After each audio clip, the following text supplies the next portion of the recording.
Hi there, it's Richard Little from Your Land Partner. We're in the midst of a series of videos about the full development appraisal, and today going to be talking about the construction.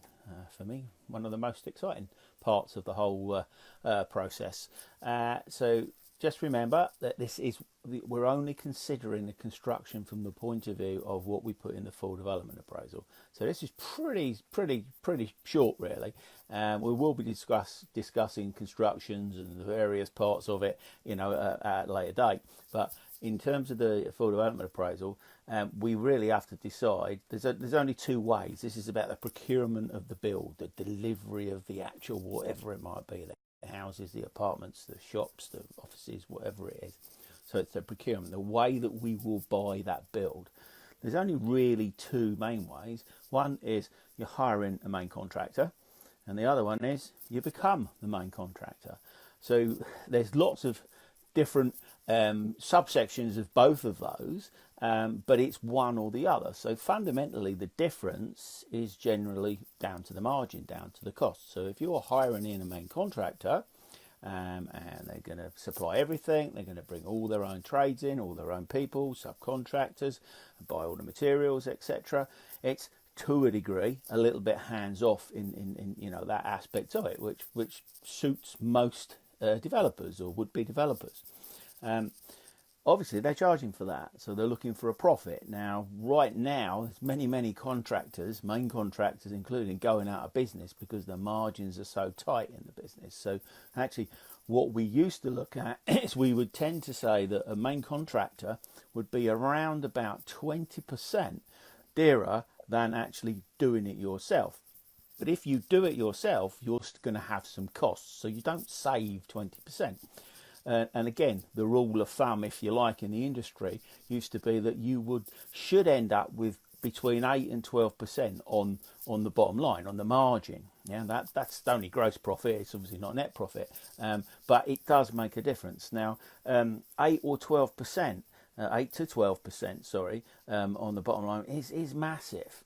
Now, most people when they're starting out, and most people's preference is to say bring in a main contractor, because they're going to have a track record. They're going to have delivered what it is you're going to deliver. So if you're looking to bring a main contractor in, it needs to be somebody that's delivered something similar in type and scale, and sometimes even location, to what you're proposing. Now, once you become more experienced, and a lot of the bigger development companies, if you like, they're set up in a way where they are essentially the main contractor, and they hire in lots of subcontractors because they're looking for that margin. Because once you get that margin, as I say, most of that margin will filter down to the bottom line. And it's hard enough to make a project stack up financially. So anything that we can find is obviously going to be beneficial. So some of the implications, some of the things that the main contractor will take away from you is obviously a lot of responsibility in terms of, we said, materials and subcontractors and making sure people are there and doing the work to the right standards, etc. They'll also take on a certain degree of insurances, tax, there's tax implications when you're hiring subcontractors, etc. These do change occasionally, but generally they're not a lot different for many years. You have to be careful in terms of VAT, so particularly if you're looking at a conversion project, and making sure that the VAT is charged correctly, because if you pay too much, it's not always easy to get it back once it's been charged out. But the whole VAT is actually changing in the construction industry anyway, so just be mindful of what the implications. But for the full development appraisal, what you really want to know is what VAT you can claim and you can claim back, and what you can't. Again, that's for another day. So if you are becoming the main contractor, then you will have to be supplying all the materials. So you're going to be buying, you're going to actually be working out the quantities, you're going to be ringing around and getting prices, etc. You don't have to do it yourself. You can hire people in. You can hire yourself a project manager. Yeah, so you don't necessarily have to do a lot of that stuff. You can hire one in. Now that still may well give you some more margin on the bottom line.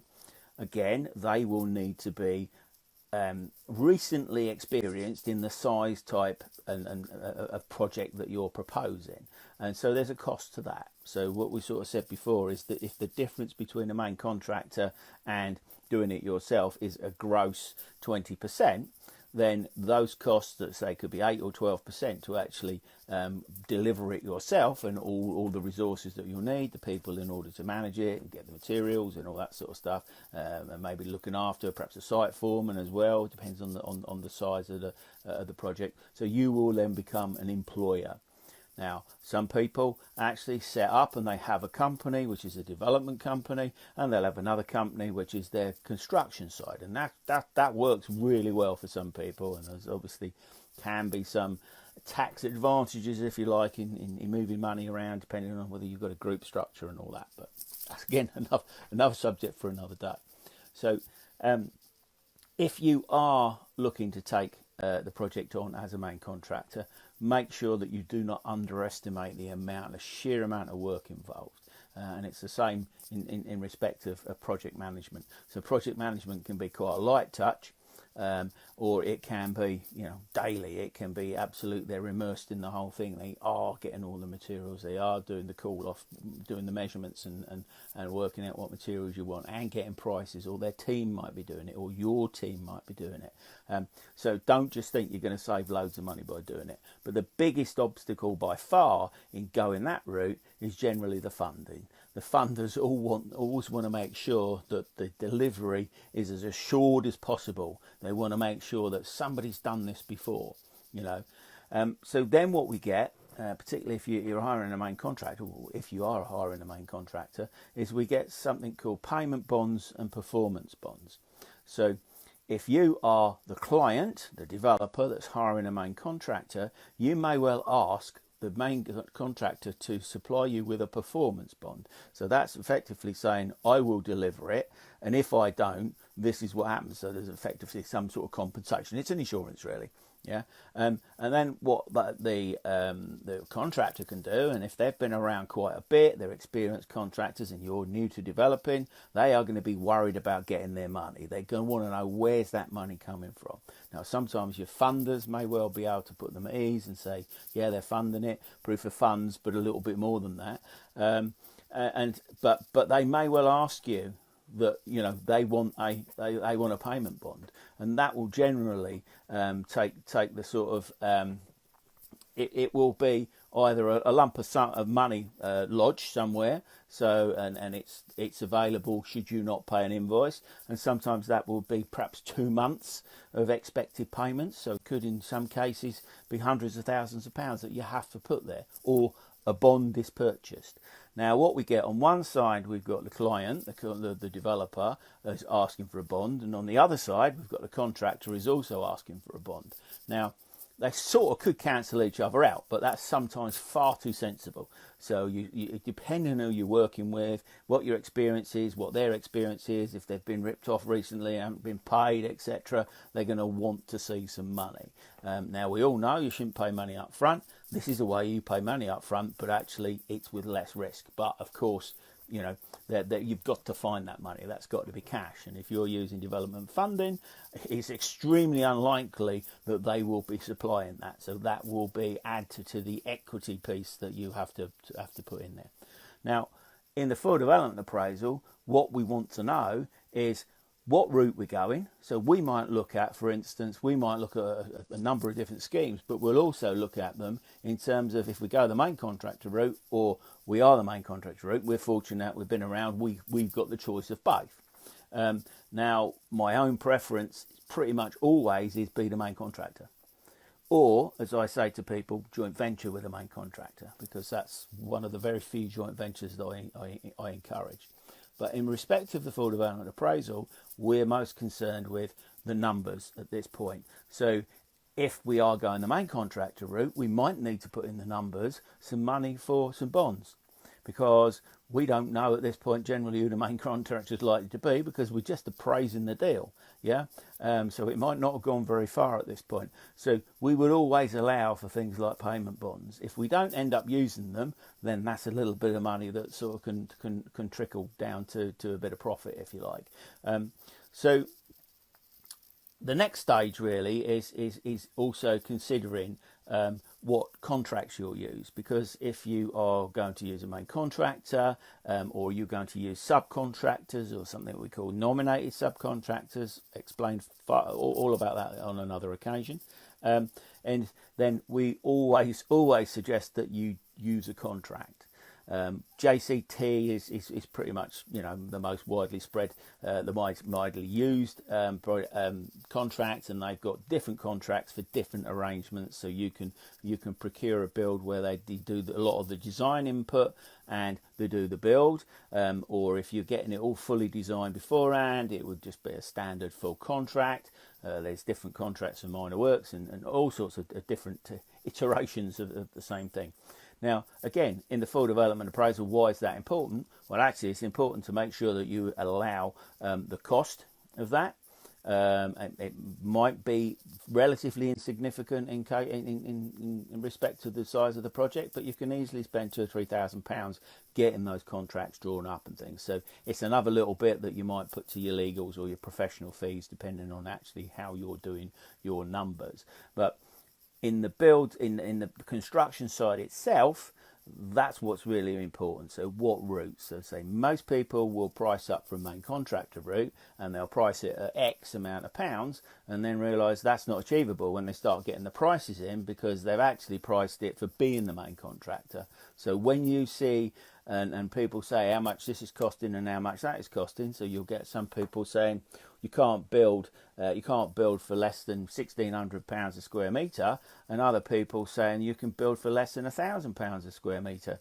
And actually, they're both possibly right in their own circumstances and their own experience, and that often is to do what it includes, but it's also more to do with generally how they've procured it. Because, like I said, if you're paying 20% more, in theory, you know, £1,000 a metre build becomes £1,200 a metre build. So that's where those numbers sort of can fluctuate as well. So when we see somewhat heated arguments sometimes between people, particularly through social media, you can't do this, you can't do that, you can't do this. Yeah, some people do exaggerate and say they can build for less than perhaps they actually end up paying. But actually the cost to build is enormous. Now, you might not actually save any money by being the own main contractor, because if you haven't done it before, you might get caught out by some crafty subcontractors that might sort of recognise your inexperience and clobber you for some variations, or more commonly known as extras. So you have to be mindful of that. So your first time as being a main contractor will be probably your biggest learning experience, and it might be enough to sort of say, "Ooh, I don't fancy that again." But when margins are tight, I will say in most cases it's the only way to go, because as a developer that's also a contractor, I can afford to pay more for a site than you might be able to, given equal costs in terms of what materials and labour is going to cost us, because you're going out, you're giving margin away to somebody else. You're not giving it away, they're giving you something back. But you know, just even a 5% difference in margin on the build cost can equate to quite a lot of money on the bottom line.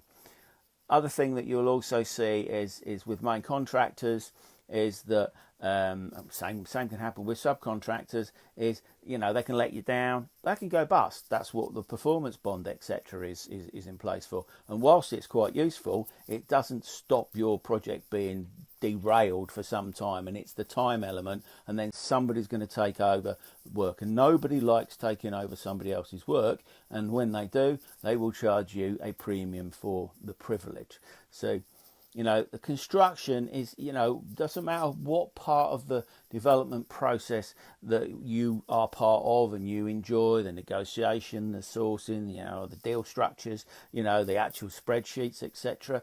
None of it is really going to come to much unless you are selling a site with planning, and that's definitely a subject for another day. It doesn't matter until it's built. And that's why I would say is slightly off piste here, but just to repeat it because it's worth it. If you're going to do a joint venture or some sort of partnership, look to do it with the people that are going to deliver it. So maybe a project manager, but more probably sensibly for most people, it's that main contractor, that contractor that can deliver. And they will also, in many cases, if you are doing a partnership type agreement, and it can be structured in a nice, neat, simple way. Generally it's us people that make it complicated, but it starts off pretty simple.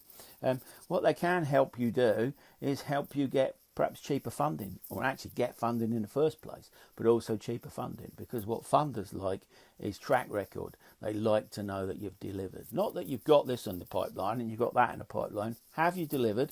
What did you deliver it at? What were the rates, etc., etc.